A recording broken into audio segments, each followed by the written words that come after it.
Welcome to Jaya's homely kitchen. ഇന്ന് നമുക്ക് അവിയൽ തയ്യാറാക്കുന്നത് എങ്ങനെയാണെന്ന് നോക്കാം. അവിയൽ നമ്മൾ വീടുകളിൽ സ്ഥിരം ചെയ്യുന്ന ഒരു വിഭവമാണ്. ഇത് സദ്യയ്ക്ക് വിളമ്പുന്ന ഒരു പ്രധാന കറിയാണ്. ഞാനിന്ന് സദ്യയ്ക്ക് വിളമ്പുന്ന അവിയൽ ആണ് ചെയ്യാനായിട്ട് ഉദ്ദേശിക്കുന്നത്. നമ്മൾ സാധാരണ വീട്ടിൽ ചെയ്യുന്ന അവിയൽ ചിലപ്പം ഓരോ ഇൻഗ്രീഡിയൻസിൻ്റെ വ്യത്യാസം അനുസരിച്ച് കുറച്ച് ലൂസായിട്ട് ചെയ്യാറുണ്ട്, കട്ടിയായിട്ട് ചെയ്യാറുണ്ട്, അങ്ങനെ പല ടൈപ്പിലും നമ്മൾ ചെയ്യാറുണ്ട്. എല്ലാ ഇൻഗ്രീഡിയൻസും ചേർത്ത് തന്നെ ചെയ്യണമെന്നില്ല. എന്നാൽ സദ്യയ്ക്ക് ചെയ്യുന്ന അവിയലിന് എല്ലാ പച്ചക്കറികളും ചേർത്ത് കുറച്ച് കട്ടിയായിട്ടുള്ള ടൈപ്പ് അവിയലാണ് തയ്യാറാക്കുന്നത്. ഇതിന് വേണ്ട ഇൻഗ്രീഡിയൻസ് എന്തൊക്കെയാണെന്ന് നോക്കാം. ഇതിന് പ്രധാനപ്പെട്ട ഇൻഗ്രീഡിയൻ്റ് എന്ന് പറയുന്നത് പച്ചക്കറികളാണ്. ഞാനിവിടെ എടുത്തിട്ടുള്ളത് ഒരു ഏത്തങ്കായ തോല് ചെറുതായിട്ട് കളഞ്ഞിട്ട് നീളത്തിലുള്ള പീസായിട്ട് കട്ട് ചെയ്ത് വെച്ചിട്ടുണ്ട്. അവിയലിന് പൊതുവെ നീളത്തിലുള്ള പീസായിട്ടാണ് കട്ട് ചെയ്യുന്നത്. എല്ലാ പച്ചക്കറികളും ഏകദേശം ഒരേ നീളത്തിലായിട്ട് കട്ട് ചെയ്യാനായിട്ട് ശ്രദ്ധിക്കുക. ഞാനിവിടെ ഒരു ഏത്തക്കായ എടുത്തിട്ടുണ്ട്. ഇതുപോലെ നീളത്തിൽ കട്ട് ചെയ്ത് 1-2 വെള്ളത്തിൽ കഴുകി വെള്ളത്തിൽ തന്നെ ഇട്ട് വെച്ചിട്ടുണ്ട്, ഇല്ലെങ്കിൽ കറുത്തു പോകാൻ ചാൻസ് ഉണ്ട്. പിന്നെ ഞാൻ എടുത്തിട്ടുള്ളത് ചേനയാണ്. ചേന ഒരു വലിയ കഷ്ണം ഇതുപോലെ നീളത്തിലരിഞ്ഞ് 1-2 വെള്ളത്തിൽ കഴുകിയിട്ട് വെള്ളത്തിലിട്ട് വെച്ചിട്ടുണ്ട്. പിന്നെ എടുത്തിട്ടുള്ള പച്ചക്കറികൾ കത്തിരിക്ക, മുരിങ്ങയ്ക്ക, ക്യാരറ്റ്, ബീൻസ്, അച്ചിങ്ങ പയറ് എന്നിവ എല്ലാം കൂടെ കൂട്ടിച്ചേർത്ത് വഴുതനങ്ങ, വെള്ളിരിക്ക, പടവലങ്ങ എന്നിവയെല്ലാം ചേർത്ത് കുറച്ച് കൂടുതൽ കഷ്ണങ്ങൾ എടുത്തു വെച്ചിട്ടുണ്ട്. നമ്മൾ അവിയലിന് പച്ചക്കറികൾ കട്ട് ചെയ്യുന്ന രീതി ഞാൻ പറഞ്ഞു കഴിഞ്ഞു. ഇനി ശ്രദ്ധിക്കാനുള്ളത്, നമ്മൾ അവിയലിന് കുറച്ച് ഹാർഡായിട്ടുള്ള വെജിറ്റബിൾസും ഉപയോഗിക്കാറുണ്ട്, സോഫ്റ്റ് ആയിട്ടുള്ള വെജിറ്റബിൾസും ഉപയോഗിക്കാറുണ്ട്. രണ്ടും ഏകദേശം ഈക്വൽ അളവിന് എടുക്കാനായിട്ട് ശ്രദ്ധിക്കുക. ഇല്ലെങ്കിൽ പച്ചക്കറികൾ വെന്ത് പോകുമ്പം കഷ്ണങ്ങൾ അധികം ഇങ്ങനെ എടുത്ത് നിൽക്കുന്ന രീതിയിലുള്ള കഷ്ണങ്ങളൊന്നും കാണത്തില്ല. പക്ഷേ ഈ അവിയൽ നമ്മൾ കുറച്ച് കട്ടിക്ക് തന്നെയാണ് തയ്യാറാക്കുന്നത്, അതുകൊണ്ട് കഷ്ണങ്ങൾ അധികം വെന്തുടഞ്ഞു പോകത്തില്ല. അങ്ങനെ ഇരിക്കുന്നതാണ് ഈ അവിയലിൻ്റെ പ്രത്യേകത. പിന്നെ ഞാനിവിടെ എടുത്തിട്ടുള്ളത് 4 ടീസ്പൂൺ വെളിച്ചെണ്ണ എടുത്തിട്ടുണ്ട്. പിന്നെ വേണ്ടത് ഒരു 12-15ഓളം കാഷ്യൂനട്ട് എടുത്തിട്ടുണ്ട്. പിന്നെ എടുത്തിട്ടുള്ളത് ആവശ്യത്തിനുള്ള ഉപ്പ്, 1/4 ടീസ്പൂൺ മുളക് പൊടി, 1/2 ടീസ്പൂണിലും കൂടുതലായിട്ട് മഞ്ഞൾപ്പൊടി, ഒരു വലിയ തേങ്ങയുടെ പകുതി ചുരണ്ടി എടുത്തിട്ടുണ്ട്, 1 ടീസ്പൂൺ ജീരകം, 3 പച്ചമുളക്, കുറച്ച് കൂടുതൽ കറിവേപ്പില, 5 ചെറിയ ഉള്ളി, 2 വെളുത്തുള്ളി, മെഷർമെൻറ്റ് കപ്പിൽ ഏകദേശം 1/2 കപ്പോളം വെള്ളവും എടുത്തിട്ടുണ്ട്. അവിയലിന് ടേസ്റ്റ് കൊടുക്കുന്ന പ്രധാനപ്പെട്ട ഇൻഗ്രീഡിയൻസ് തേങ്ങയും വെളിച്ചെണ്ണയും കറിവേപ്പിലയാണ്. ഇത് ധാരാളമായിട്ട് ഉപയോഗിക്കുക. വെളിച്ചെണ്ണ ഏകദേശം ഈ അളവിന് 4 ടീസ്പൂൺ മതിയാകും. പിന്നെ കറിക്ക് ഉപയോഗിക്കുന്നതിന് പുളി ആവശ്യമുള്ള ഒരു കറിയാണ് അവിയൽ. അവിയലിൻ്റെ പുളിക്ക് വേണ്ടിയിട്ട് നമ്മൾ 4-5 ഇൻഗ്രീഡിയൻസ് ചേർക്കാറുണ്ട്. തക്കാളി ചേർക്കാം, തൈര് ചേർക്കാം, പുളി ചേർക്കാം, പച്ചമാങ്ങ ചേർക്കാം. പക്ഷെ ഞാൻ ഈ കട്ടി അവിയൽ പുളിവെള്ളം ഉപയോഗിച്ചാണ് തയ്യാറാക്കുന്നത്. ഒരു ചെറിയ ഉരുള പുളി വെള്ളത്തിൽ കുതിരാനായിട്ട് ഇട്ട് വെച്ചിട്ടുണ്ട്. അത് ഓരോരുത്തരുടെ അളവിനനുസരിച്ച് പുളിയുടെ അളവ് വ്യത്യാസം വരുത്താവുന്നതാണ്. നമുക്കിനി കറി തയ്യാറാക്കി തുടങ്ങാം. ഞാൻ ഇതിനായിട്ട് ഒരു വലിയ പരന്ന നോൺ സ്റ്റിക്ക് പാനാണ് എടുത്തിട്ടുള്ളത്. ഉരുളിയോ വലിയ കട്ടിയുള്ള ചീനിച്ചട്ടിയോ ഏതായാലും നല്ല ബോട്ടം നല്ല തിക്കായിട്ടുള്ളൊരു പാത്രം എടുക്കാനായിട്ട് ശ്രദ്ധിക്കുക. പാൻ നന്നായിട്ട് ചൂടായതിനു ശേഷം നമ്മൾ എടുത്തു വെച്ചിട്ടുള്ള വെളിച്ചെണ്ണയിൽ പകുതി വെളിച്ചെണ്ണ ഈ സമയത്ത് ചേർത്ത് കൊടുക്കുക. വെളിച്ചെണ്ണ നന്നായിട്ടൊന്ന് ചൂടാകണം. വെളിച്ചെണ്ണ നന്നായിട്ട് ചൂടായിട്ടുണ്ട്. നമ്മൾ എടുത്തു വെച്ചിട്ടുള്ളതിൽ കുറച്ച് കറിവേപ്പില ഈ സമയത്ത് ചേർത്ത് കൊടുക്കുക. ഇനി നമ്മൾ എടുത്തു വെച്ചിട്ടുള്ള വെജിറ്റബിൾസിൽ ഏറ്റവും കട്ടി കൂടിയ പച്ചക്കറി ചേനയാണ്. ചേന ആദ്യം ഇട്ട് കൊടുക്കുക.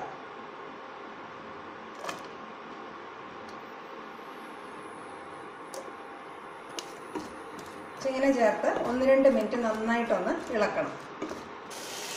1-2 മിനിറ്റ് ചേന വഴറ്റിയിട്ടുണ്ട്. ഇനി ഇതിൻ്റെ കൂടെ ഏത്തക്കായും കൂടെ ചേർത്ത് 1 മിനിറ്റ് വഴറ്റാം.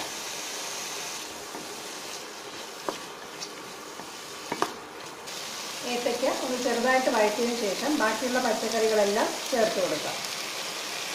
എല്ലാം ചേർത്ത് ഒരു 3-4 മിനിറ്റ് നന്നായിട്ട് വഴറ്റണം. നന്നായിട്ട് ഇളക്കി കൊടുക്കണം. പച്ചക്കറി ആവശ്യത്തിന് വെന്ത് കിട്ടാനുള്ള വെള്ളം ഇതിൽ തന്നെ കാണും. പക്ഷേ നമ്മൾ ഉപയോഗിക്കുന്ന ഇപ്പോഴത്തെ പാത്രങ്ങളനുസരിച്ച് ചിലപ്പോൾ അടിയിൽ പിടിക്കാൻ ചാൻസ് ഉണ്ട്. അതുകൊണ്ട് വളരെ കുറച്ച് വെള്ളം ചേർത്ത് നമുക്കിത് വേവിച്ചെടുക്കാം. ഇത് നന്നായിട്ടൊന്ന് വഴറ്റണം. ഇനി നമ്മൾ എടുത്തു വെച്ചിരിക്കുന്ന മഞ്ഞൾപ്പൊടി, ഞാനിവിടെ വളരെ കുറച്ച് മുളക് പൊടിയാണ് എടുത്തിട്ടുള്ളത്, ഒരു കളർ കിട്ടാൻ വേണ്ടിയിട്ട്. ആവശ്യത്തിനുള്ള ഉപ്പ് എന്നിവ ചേർത്ത് 1-2 മിനിറ്റും കൂടെ നന്നായിട്ട് വഴറ്റാം. പൊടികളെല്ലാം ചേർത്തതിന് ശേഷം നമ്മുടെ പച്ചക്കറിയിലുള്ള കളർ ഒന്ന് ശ്രദ്ധിക്കുക. ആവശ്യത്തിന് മഞ്ഞ നിറം തോന്നുന്നില്ല എങ്കിൽ കുറച്ച് മഞ്ഞൾപ്പൊടിയും കൂടെ ചേർത്ത് കൊടുക്കാം. ഇനി മുളക് പൊടി ചേർത്ത് കൊടുക്കേണ്ട കാര്യമില്ല, കാരണം നമ്മൾ പച്ചമുളകും കൂടെ അരച്ച് ചേർക്കുന്നുണ്ട്. പച്ചമുളക് തന്നെയും അവിയൽ 2 രീതിയിലായിട്ട് ചേർക്കാം. ഒന്ന്, ഈ പച്ചക്കറിയോട് ചേർക്കുന്നതിൻ്റെ കൂട്ടത്തിൽ തന്നെ അതിൻ്റെ പച്ചമുളകിൻ്റെ അറ്റം പിളർന്ന് മുഴുവനായിട്ടും ചേർക്കാവുന്നതാണ്.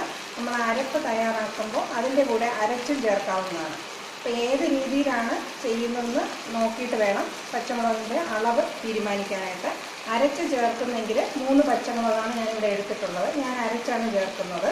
അല്ലാതെ ഇതിൻ്റെ കൂടെ മുഴുവനായിട്ട് പിളർന്ന പച്ചമുളകാണ് ചേർക്കുന്നതെങ്കിൽ ഒരു 2 പച്ചമുളകും കൂടെ ചേർത്ത് കൊടുക്കുക. ചൂട് കൊണ്ട് പച്ചക്കറിയിൽ നിന്നൊക്കെ ചെറുതായിട്ട് വെള്ളം വരുന്നുണ്ട്. നമുക്കിനി വളരെ കുറച്ച് വെള്ളം കൂടെ ഇതിന് കൂടെ ചേർത്ത് കൊടുക്കുക. ഒരുപാട് വെള്ളം ചേർക്കണ്ട, വളരെ കുറച്ച് വെള്ളം ചേർത്ത് ഇത് നന്നായിട്ടൊന്ന് വേവിച്ചെടുക്കാം. അടച്ചു വെച്ച് വേവിച്ചെടുക്കണം. ഇടയ്ക്കിടയ്ക്ക് അടപ്പ് തുറന്ന് നന്നായിട്ടൊന്ന് ഇളക്കി കൊടുക്കണം.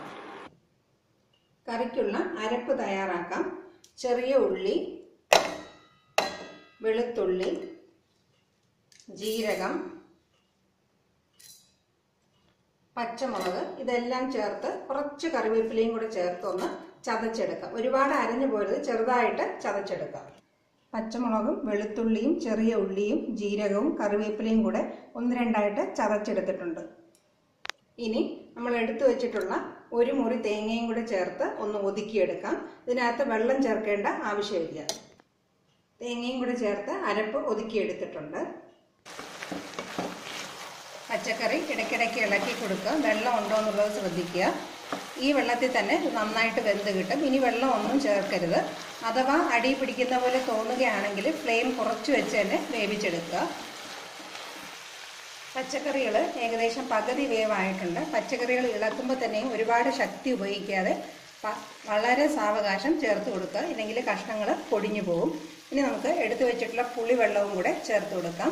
അധികം വെള്ളം ചേർക്കാതെ കട്ടിയായിട്ട് വേണം പുളി പിഴിഞ്ഞ് ചേർക്കാൻ. പകുതി വേവായതിനു ശേഷം പുളി ചേർത്ത് കൊടുക്കാം. എല്ലാം കൂടെ ഒന്നുകൂടെ സാവകാശം ഇളക്കി അടച്ചു വയ്ക്കുക. പുളിവെള്ളവും ചേർത്ത് ഏകദേശം ഒരു 2 മിനിറ്റ് വേവിച്ചിട്ടുണ്ട്. വളരെ കുറച്ച് വെള്ളം മാത്രമേ ഇനി ബാക്കിയുള്ളൂ. ഈ സമയത്ത് നമ്മൾ അരപ്പ് തയ്യാറാക്കി വെച്ചതും കൂടെ ചേർത്ത് കൊടുക്കാം. അരപ്പും കൂടെ ചേർത്തതിന് ശേഷം പച്ചക്കറികൾ കുറച്ച് അരപ്പിൻ്റെ മുകളിലും കൂടെ എടുത്തു വെച്ച് എല്ലാം കൂടെ ഇങ്ങനെ ഒതുക്കി കൊണ്ടുവയ്ക്കുക. ഇനി ഫ്ലെയിം കുറച്ചൊന്ന് കുറച്ച് വയ്ക്കാം. 2 മിനിറ്റത്തേക്ക് ഇത് അടച്ചു വയ്ക്കാം. ഇതിൻ്റെ കൂട്ടത്തിൽ തന്നെ നമ്മൾ എടുത്തു വെച്ചിട്ടുള്ള കാഷ്യൂ നട്ടും കൂടെ ഇതിൻ്റെ മുകളിലേക്ക് വിട്ടു കൊടുക്കാം. കാഷ്യൂ നട്ട് ചേർക്കുന്നത് ഓപ്ഷനാണ്, വേണ്ടാത്തവർക്ക് അത് ഒഴിവാക്കാം. ചില പ്രദേശങ്ങളിലുള്ള സദ്യകളിൽ ചേർക്കുന്ന ഒരു ഇൻഗ്രീഡിയൻ്റ് ആണ്. ഇനി നമുക്കിത് അടച്ചു വെച്ച് ഒരു 2 മിനിറ്റ് വേവിക്കാം. ഏകദേശം 2 മിനിറ്റ് സമയം കഴിഞ്ഞു. ഇനി നമുക്ക് എല്ലാം കൂടെ പതുക്കെ ഒന്ന് ഇളക്കി യോജിപ്പിക്കാം. അധികം കഷ്ണങ്ങൾ പൊടിഞ്ഞു പോകാത്ത രീതിയിൽ യോജിപ്പിച്ച് കൊടുക്കുക.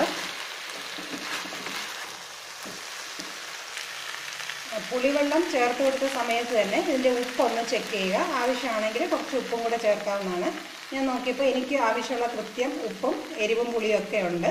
ഇനി നമുക്കിത് അടച്ചു വയ്ക്കുന്നതിന് മുമ്പായിട്ട് ബാക്കി എടുത്തു വെച്ചിട്ടുള്ള കറിവേപ്പിലയും